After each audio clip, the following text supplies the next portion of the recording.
ഗുരുവായൂരപ്പനും അവിടുത്തെ ഗജവീരന്മാരും തമ്മിലുള്ള അഭേദ്യമായ സ്നേഹത്തിൻ്റെ ഒരു കഥ. പ്രത്യേകിച്ച് ഗുരുവായൂർ ക്ഷേത്രത്തിലെ ശീവേലി എഴുന്നള്ളത്തുമായി ബന്ധപ്പെട്ട ഒരു ഐതിഹ്യം. ഗുരുവായൂർ ക്ഷേത്രത്തിൽ ഭഗവാന്റെ സ്വർണ്ണത്തിടമ്പ് ആനപ്പുറത്തേറ്റി എഴുന്നള്ളിക്കുന്ന ചടങ്ങാണ് ശീവേലി. ഭക്തരുടെ വിശ്വാസമനുസരിച്ച് വെറുമൊരു തിടമ്പല്ല ആനപ്പുറത്തിരിക്കുന്നത്. സാക്ഷാൽ ഉണ്ണിക്കണ്ണൻ ആണ് സകല ലോകങ്ങളെയും അനുഗ്രഹിച്ചുകൊണ്ട് ആനയുടെ മുകളിൽ വന്നിരിക്കുക. ഗുരുവായൂരപ്പൻ്റെ ഏറ്റവും പ്രിയപ്പെട്ട ഭക്തനായിരുന്ന ഗുരുവായൂർ കേശവൻ എന്ന ഇതിഹാസ ഗജവീരൻ്റെ കഥ നമുക്കിവിടെ ഓർക്കാം. കേശവന് ഭഗവാനോട് അതിയായ ഭക്തിയായിരുന്നു.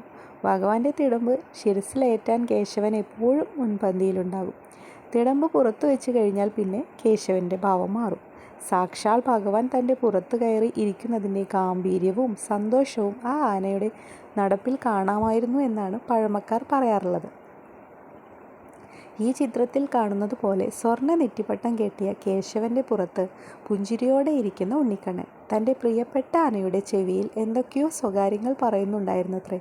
അതുകൊണ്ടാണ് എഴുന്നള്ളത്ത് സമയത്ത് എത്ര വലിയ ആൾക്കൂട്ടത്തിനിടയിലും ആനകൾ യാതൊരു പരിഭ്രമവും ഇല്ലാതെ ഭഗവാന്റെ നിർദ്ദേശമനുസരിച്ച് ശാന്തമായി നിൽക്കുന്നത് എന്നാണ് വിശ്വാസം.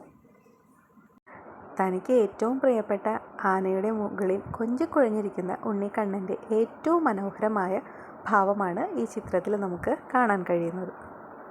ഹരേ കൃഷ്ണ.